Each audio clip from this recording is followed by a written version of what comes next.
From the Northway Bank Online Newsroom, I'm Gare McKenzie. This local and regional news update is brought to you by Northway Bank.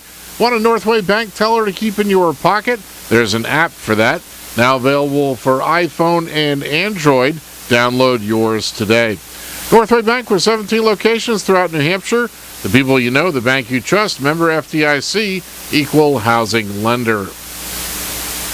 A New Hampshire Fish and Game officer says for the second day in a row, there's been another snowmobile crash in the North Country in Pittsburgh. And again, the cause appears to be excessive speed. Conservation Officer Jeffrey Younglove says 20-year-old Kyle Mondo of East Taunton, Massachusetts, was riding with his family early yesterday afternoon on Corridor 5. When around 1 o'clock, he lost control on a curve, went off the trail, hit a number of small trees, and was thrown from his machine. He suffered injuries to his back and lower leg. Conservation officers responded along with 45th Parallel EMS, Pittsburgh Fire Rescue, and Pittsburgh Police. After initial treatment on the trail, Mondo was taken by ambulance to a hospital in Colebrook. His current condition is not known. The incident followed another snowmobile crash Sunday afternoon in Pittsburgh that killed a 63-year-old rider from Errol. Blaming what appears to be excessive speed in that incident, conservation officers say the victim, John Allen, was found unconscious and not breathing about 15 feet from Trail 138 near River Road after responders were called there about 2 o'clock. CPR was performed on Allen, and he was taken from the scene on a rescue sled, but he was pronounced dead later Sunday afternoon. A Valley resident who began his career with the Appalachian Mountain Club washing pots and pans and ended up as its executive director has been awarded the club's coveted Joe Dodge Award. AMC spokesperson Laura Hurley says Tom Deans was given the award late last month at the club's 137th annual meeting. Named for the club's legendary Huts manager, Joe Dodge Award is presented each year to a member of the AMC who best exemplifies the type of high-quality public service and mountain hospitality that distinguished Dodge's long career at Pinkham Notch in the White Mountains. Deans worked for Dodge at Pinkham Notch in the 1950s while in his teens.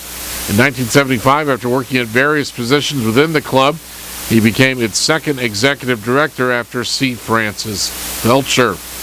Under Dean's leadership, the club bought the Crawford Notch Hotel property, worked to change the proposed I-93 corridor through Franconia Notch to a parkway, and protected thousands of acres of land in Bretton Woods from being developed. Deans currently serves on the Neil and Louise Tillotson Fund Advisory Committee. Founded in 1876 and based in Boston, the nonprofit AMC is the country's oldest conservation and recreation organization.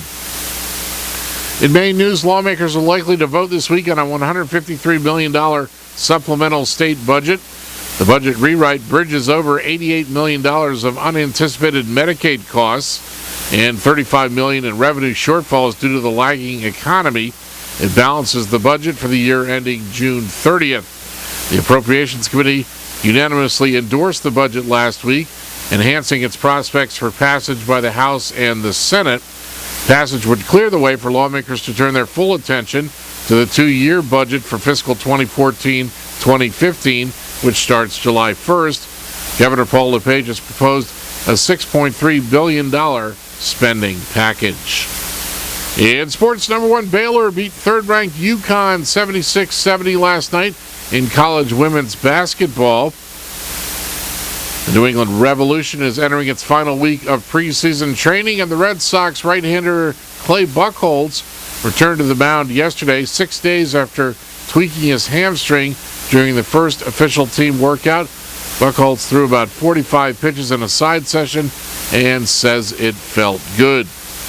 In the weather today, partly sunny, a chance of rain or snow this afternoon, up to an inch of snow in southern Carroll County, highs in the mid-30s, west winds around 10 miles per hour becoming southeast.